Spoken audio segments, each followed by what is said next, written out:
Le département de la jeunesse de l'Union des Antilles et Guyane françaises a pour mission de conduire les jeunes dans une relation salvatrice avec Jésus-Christ en les aidant à embrasser son appel à être des disciples. Fort de ses 12 000 membres, impliqués dans les sociétés de jeunesse, des clubs éclaireurs, aventuriers et castors, celui-ci démontre qu'il est fier d'œuvrer avec une génération puissante qui prie, étudie et témoigne. Pour que cet ordre de mission soit une réalité, nous avons mis l'emphase sur 4 besoins essentiels. D'abord, le besoin d'appartenance. C'est en vue d'y répondre qu'a été organisée notre participation au Camporé de la Division au Mexique, qui a été une expérience spirituelle, sportive et sociale extraordinaire pour nos éclaireurs. Le baptême de 2 d'entre eux, la 2e place à la finale du boom biblique et les échanges avec d'autres éclaireurs ont contribué au sentiment d'appartenance à la grande famille de la jeunesse adventiste.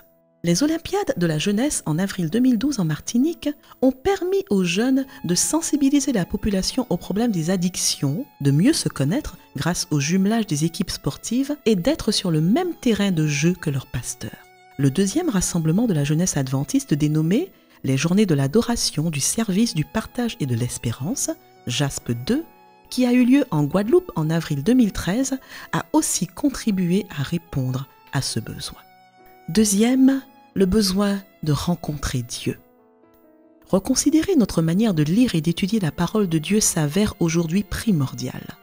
C'est la raison pour laquelle les enfants et les jeunes des écoles et des églises ont été encouragés à participer au boom biblique. Cette expérience, qui se vit depuis 4 ans au sein de notre union, a permis à plusieurs jeunes de découvrir leurs nombreux talents et de les mettre au service de Dieu pour répandre sa parole. 3e, le besoin de partir en mission.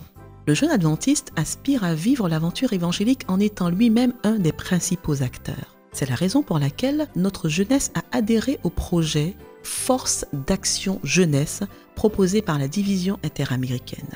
Il s'est agi d'un voyage missionnaire d'une dizaine de jours. L'équipe, composée d'une 20aine de jeunes, s'est rendue en Guyane et a proposé des actions missionnaires, sociales, visant à faire de la prévention sanitaire, à donner des cours d'alphabétisation et à sensibiliser aux atouts de l'environnement. Josua Favel est lui aussi parti en voyage missionnaire dans le cadre du projet initié par la Conférence Générale, 1 an en mission. Il a représenté notre union au Mexique pendant le 1er trimestre de l'année 2014. Cette expérience missionnaire a fortifié sa foi en Dieu et lui a enseigné d'autres approches dans le partage de la foi et de l'espérance.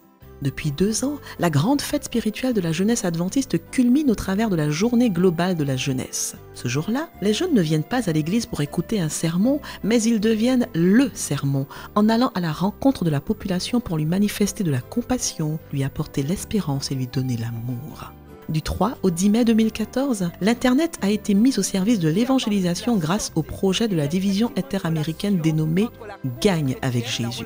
Notre union a eu le plaisir de vivre cette expérience en direct de la Guyane avec sœur Louise Nocandi qui a su mobiliser toute la jeunesse au moyen d'une action novatrice et dynamique. Nous bénissons Dieu pour les 10 âmes qui se sont données à lui aux Antilles-Guyane. 4e et dernier besoin, celui de se former. Nous vivons dans une société en constante mutation, dans laquelle les valeurs et les repères spirituels et religieux sont constamment revisités, déformés ou rejetés.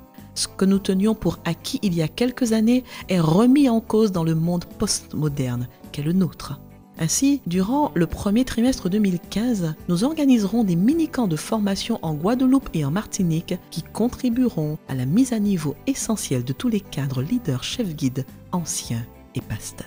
Oui, nous voulons par la grâce de Dieu continuer à répondre aux 4 besoins majeurs de notre jeunesse, lui permettant de créer et d'expérimenter l'événementiel au sein de son Église et dans la société, en attendant de vivre le grand événement que prépare dans le ciel notre Sauveur Jésus-Christ quand il reviendra.